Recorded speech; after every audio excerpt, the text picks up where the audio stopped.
За өглөөний мэнд хэрхэн хүн амын мэдээллийг хөгжлийн мэдээлэлтэй уйж ойлгож болох вэ гэж. Тэгэхээр хүн амын мэдээллийг хөгжилтэй уйж харахын тулд мэрэгчсэн энэ статистикаар гарсан үзүүлэлтүүдийг зөв уншдаг болох асуудал аягүй чухал байдаг. Тэгэхээр бид өнөөдөр дэлхийн одоо 200 гаруй улс 7.6 тэрбум хүнээс Монгол улсад 3.2 сая хүн байна. Монгол улсын хүн ам жилдээ 1.9 буюу 2 орчим хувиар өсөж байна. За тэгэхээр энэ Каирын 1994 онд дэлхийн улсууд цуглаад хөгжил гэдэг ойлгоцсон дээр ерөөсөө энэ хөгжлийг бол хүн амын тэгш байдал, хүн амын хөгжлийн асуудал, тэгш хүртэх асуудлыг аягүй чухал гэж үзсэн. Дан ганц боловсрол биш, дан ганц эдийн засаг биш. Тэгэхээр энээс хойш Монгол улс ямархуу байдалтай хүн ам нь өөрчлөгдөд хүн ам дээр энэ хөгжлийн үзүүлэлт илэрхийлэгддэг вэ гэдгийг бид нар харж байна. Тэгэхээр 90-ад онд зах зээлийн эдийн засагт шилжиж явах энэ процессын үед бид нар 2 сая дөнгөж хүрэхтэй хүн амтай. За төвлөрсөн төлөвлөгөөт эдийн засгаас зах зээлийн эдийн засгийн систем шилжсэн. Бүхий л эрүүл мэнд боловсролын систем төвлөрсөн системээс зах зээлийн систем рүү арай шилжээгүй ийм үедээ таарч ирсэн. За энэ дээр энэ зурган дээр бол биднэрт тэр үед бол 1989 онд 2 сая орчим хүнтэй байжгаад 90-ад оны эхүүн үедээр нэг 56 мянган хүн Монгол улсаас гарсан байдгийг. Яагаад гэвэл тоолгон дээр суурин хүн тоолдог учраас 2 сая хүн. Ингээд тэр нь бол манай хүн амын өсөлтөнд хасах буурсан юм шиг харагддаг. Манай суурин хүн дээр байсан хүн амын одоо тоо өөрчлөгдсөн байна. Гэсэн хэдий боловч Монголын хүн амын төрөлтийн түвшинд хамгийн том нөлөөлсөн зүйл бол төрөлт зах зээлийн эдийн засагт орсонтой холбоотой 2006 оны хүртэл тасралтгүй бууралтын үр дүн 2007 оноос эхлээд иргэд өсөлт өгсөн. За ингээд Монгол улсын хүн ам өнөөдөр 3 сая 200 мянга орчимд байна. За тэгэхээр ярианыхаа би ихэнд хүн амын үзүүлэлтээр хөгжлийн үзүүлэлтийг хэрхэн харж болох вэ гэж. Тэгэхээр Монгол улсын өнөөдөр нялхсан эндэгдэл 20 орчимд. Эхийн эндэгдэл 10. За энэ үзүүлэлт 90-ад оны эхэнд 3 оронтой тоон дээр байсан. 3 оронтой тооноос өнөөдөр 2 оронтой. 2 оронтойгоос бид 1 оронтойроо оруулах гэж ажиллаж байна. Тал талдаа явж ийн үзүүлэлт ийм л энэ дүнтэй 14 16.3. Эхийн эндэгдэл 9.100 мянгад 9.1000 амьдралтанд тооцогдож байна.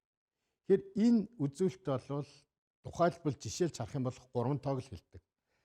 20 дугаар зууны эхэнд Монгол улсад энэ эрүүл мэндийн салбарын хөгжил маш муу байх үед энэ тоо ямар байсан гэхээр 1000 жирэмсэл тутмаас 500 энддэг байсан бол өнөөдөр энийг одоо хүүхд бүрийг амьд төрүүлэх энэ асуудал биднэрт аюул чухал байгаа учраас энэ асуудал бүх төвшөнд анхаарч ажилласан.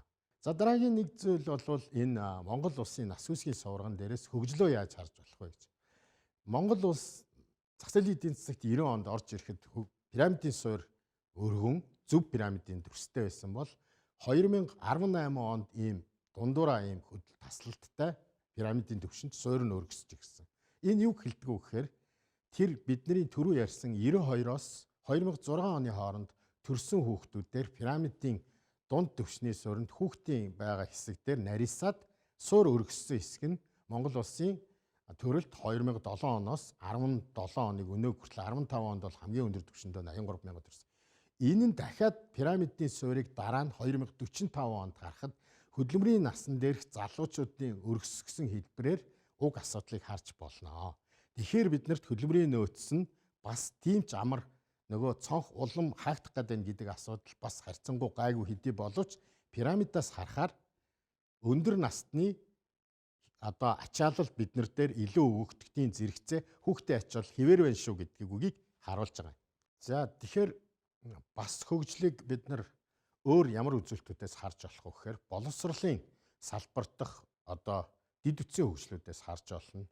Өнөөдөр сургууль, цэцэрлэг, боловсролын байгууллагуудын цахилгаан эрчим хүчний хангагдсан байдал, хүүхдийн одоо ариун цэврийн байгууламжийн асуудал, дид үтсийн хөгжлийн асуудал, интернетийн хэрэглээний асуудал гэдэг энэ бүх зүйлээс харахад бид өнөөдөр бол бас ч тийм чамлахааргүй агцанд хүрсэн байгаа. За тэгээд дараагийн нэг зүйл нь тэгвэл Монгол улсын хүн амын өсөлт, өөрчлөлт, хөгжилтөө яаж уялдаад яваад байна вэ гэдгийг дахиад нэг илэрхийлдэг үзүүлэлт бол биологийн үзүүлэлт буюу энэ төрөлтийн нийлбэр коэффициент нөхөн үрчүүн насны эмэгтэйчүүдийн амьдралынхаа туршид төрүүлж байгаа хүүхдийн дундаж тоо.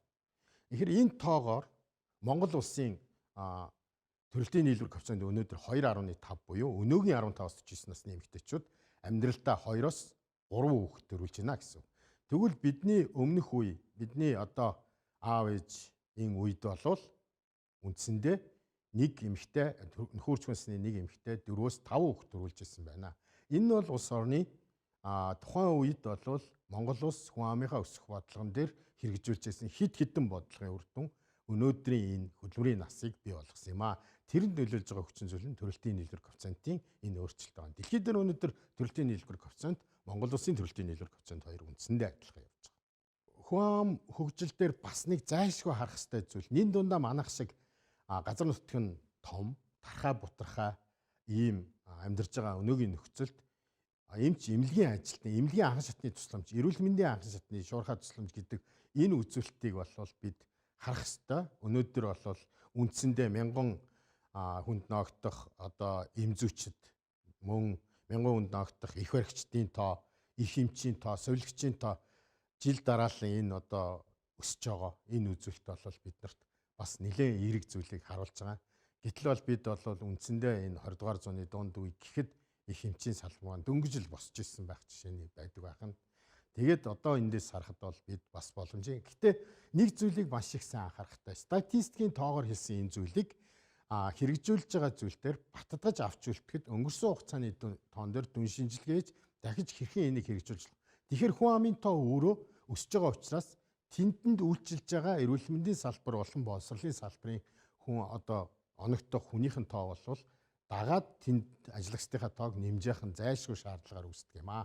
Энэ хүн ам хөгжилтэй холбоотой асуудал дээр нэлээд том асуудал бол дэлхийн улс орнууд хүнээ эхлээд эдийн засгаа хөгжөхөөр улс орон хөгжинэ гэж ойлгож нэг хэсэг явсан байх нь дахиад одоо хүнээ боловсролтой болгочвол хөгжиж чинь гэж ойлгож явсан байх нь.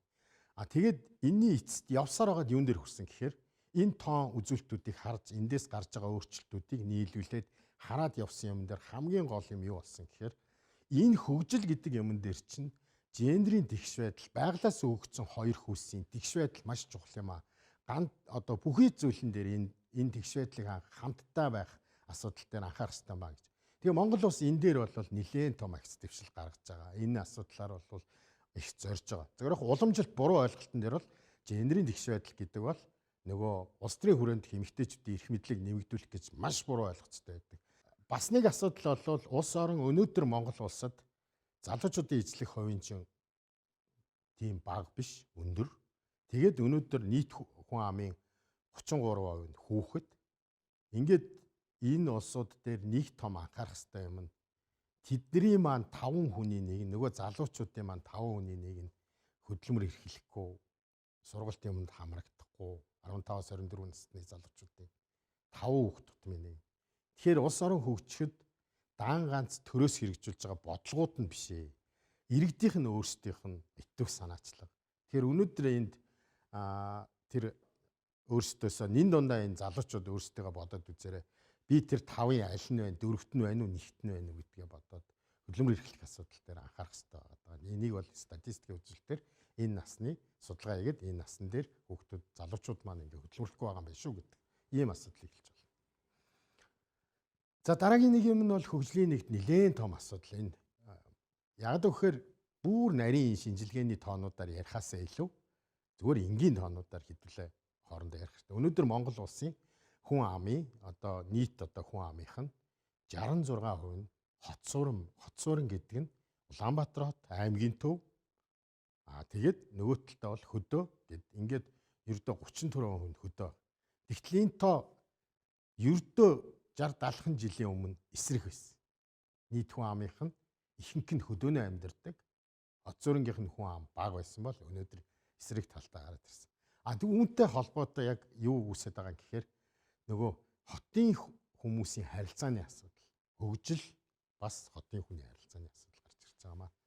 За тэгээд мэдээлэл маань ерөнхийдөө энэ хүрээд өндөрлж байна. Та бүхний энэ өдрийн ажилд амжилт хүсье, баярлалаа.